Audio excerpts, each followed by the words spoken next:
classes kasi yan ang sa recitation kailangan ko kung ano yung official name nyo enrolled eh.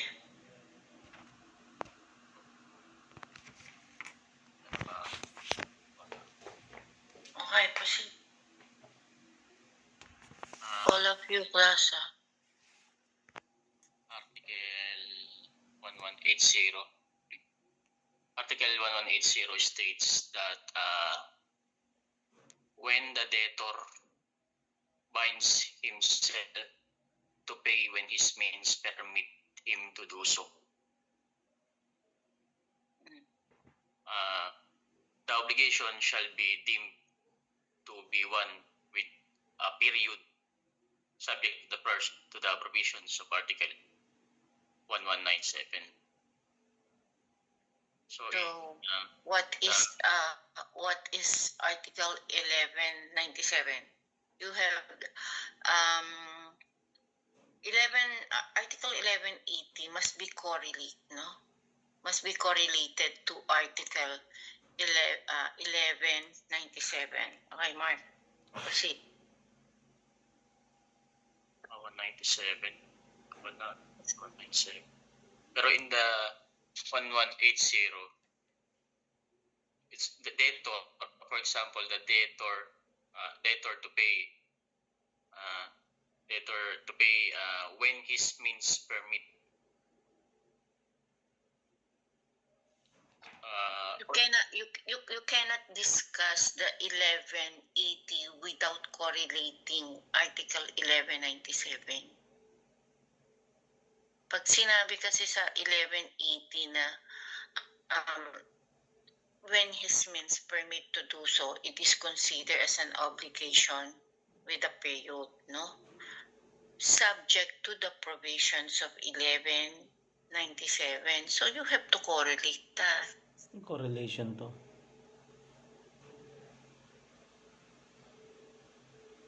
So ibig sabihin yan, class, when the debtor binds himself, no, to pay when his means permit to do so, it shall be deemed to be considered as an obligation with a period. So yung Article 1197, which means that if the obligation does not fix, hindi siya nag-fix ng period, kasi nga when my means permit to do so. So ibig sabihin walang period. It does not fix a period. So by each nature and circumstances, it can be inferred, it can be inferred that there is a period intended by the parties. They have to what? They have to go to court, and file the duration thereof. Yun yung ibig sabihin ng 1197. Pupunta kayo sa husgado para i-fix ang period. Okay? Yun. Kasi nakalagay lang, when my means permit to do so. Kailan? No? Although it is deemed to be considered as one with a period, kailan? So, you have to go to court, you have to file a petition to the court to fix the period. Okay, take note, this is very important also. Siyempre, kung ano yung nasa yung pinag-usapan, what is contemplated by the parties, yun naman ang iaano ng korte. But class, once, okay, nakalagay, once the period is fixed, no? Okay? Once fixed by the court, hindi mo na yan. You cannot change. No? The parties cannot change the period. Okay? That's nga, what's the reason behind that? Anyone?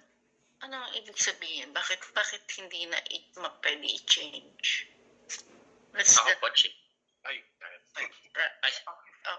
Okay, Russell, proceed.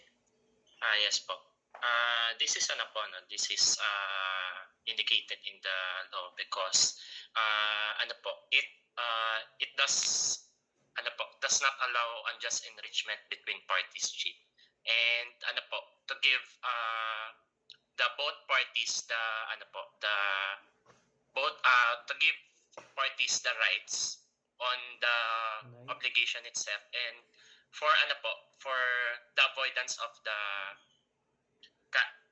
annulment or the void of the annulment or the making the contract void, Chief. The reason of the law is that it was already contemplated by the parties eh. It was already agreed upon. Okay? So, nag-iusap na kayo eh. Na ito, on March 2, on March 2, 2020, 2026, dapat magbayad na. So, kung hindi ka magbabayad, sabi, ay, hindi, sa ano na lang tayo, March 31 na lang. Now, once fixed by the court, the period cannot be changed by them, by the parties. Why? Because it was already contemplated by both parties. Pinag-usapan na natin eh. Tapos i-change mo pa. Diba? It was agreed upon by the both parties. So, hindi na. Yun ang dapat tandaan nyo. Okay, next. What about, if the debtor, okay. If the debtor, nakalagay dito, the debtor to pay when means permit, when his means permit, okay? So it will depend to what? Ano ibig sabihin nito? It will depend on the debtor to pay when his means. For example, when my means permit to do so, when I can afford it. Which means that it will not depend on him not to pay, no? Hindi yon.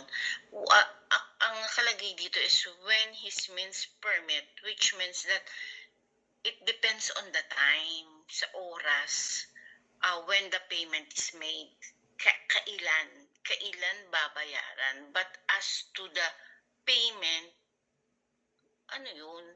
Parang it's beyond the question na talaga magbabayad ka. What is the essence of this is it refers to the time kailan ka magbabayad, no? Given na yun eh, magbayad ka talaga. Payment talaga yun, no? You have to pay, no? So what depends really is not on the payment but as to the time. Kasi when his means permit, so ano yun? Talagang magbabayad siya. Pero you are referring to the time when the payment is to be made. Okay? Kung kailan. Kayo yun. So, kung the question naman is how long is the term? How long is the term? Paano yun? How long is the term? The court only will tell the allotted time for the payment to be done. So, yes, the court will fix the period, as I said before a while ago, that it depends upon the agreement of the party. So, kung ano yung napag-agreehan nyo, yun ang time or the term within which to pay. Okay?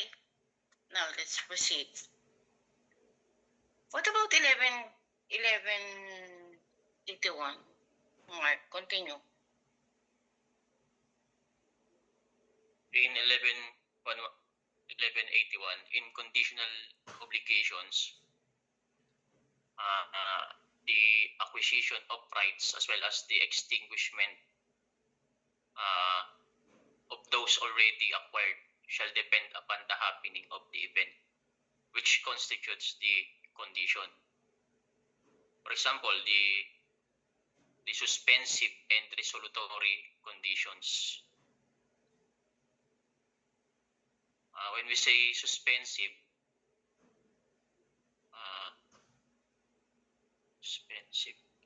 it also called condition precedent or condition antecedent. And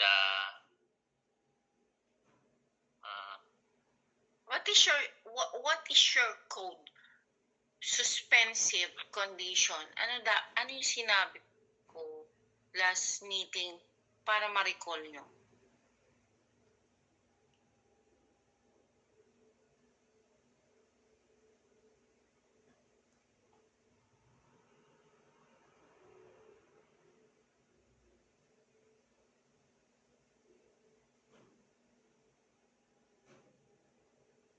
RE, resolutory, suspensive.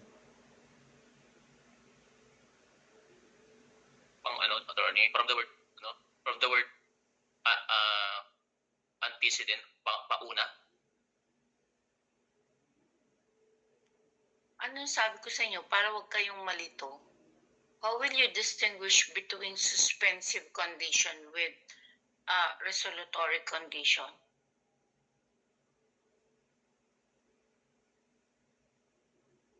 Pag suspensive, rise, and pag resolutory, Resolutory. So, resolutory again is what? the extinguishment, Mark. the happening of the condition will extinguish the obligation, the happening of. Okay. Upon the happening of the condition, it will extinguish the obligation. Okay, proceed. Let's proceed to, so clear na tayo dun sa 1181. Let's proceed to 1182. Ano ba yung sinabi dito? Ito na-discuss na natin last meeting about what's this? It refers to a mixed obligation. Okay. What's this? It refers to a mixed condition. Ay, sorry. The Article 81182. Tama sa atin, 182. The fulfillment of the condition depends upon the sole will of the debtor. So if it is depends upon the sole will of the debtor, what will be the effect? No reading, class.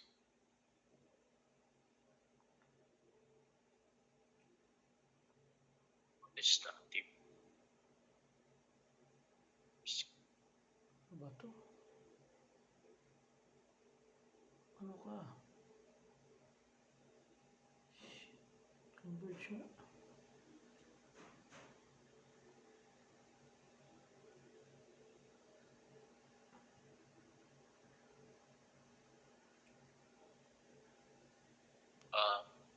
Putang. Uy. The voidable of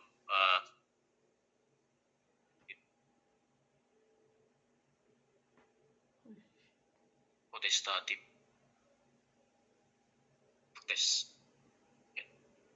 So the conditional obligation is considered void.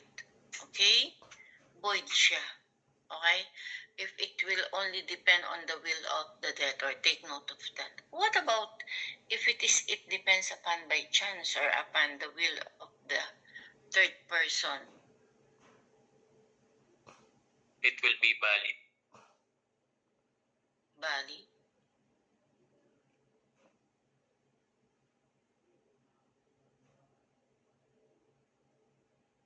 What condition is this?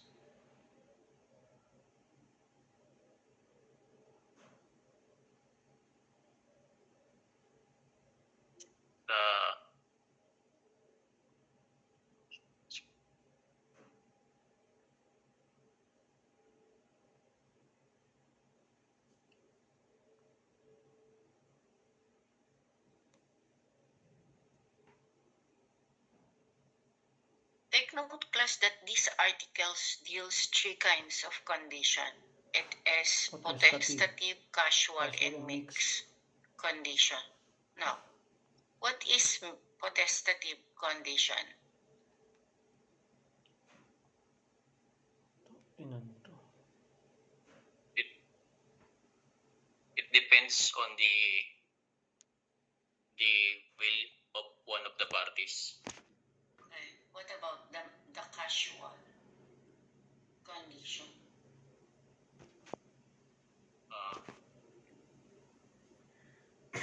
depends on the will of the third party. Only. Depends on the chance or upon the will of the third person. What about the mix?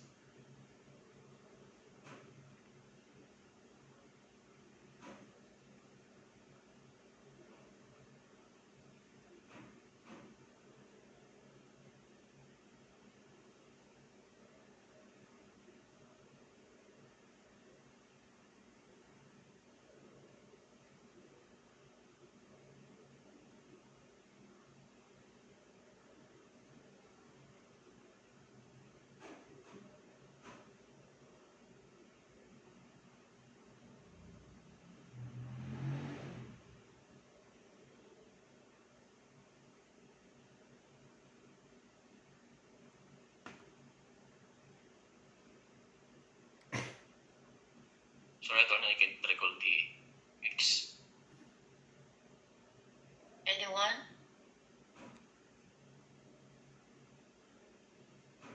Anyone?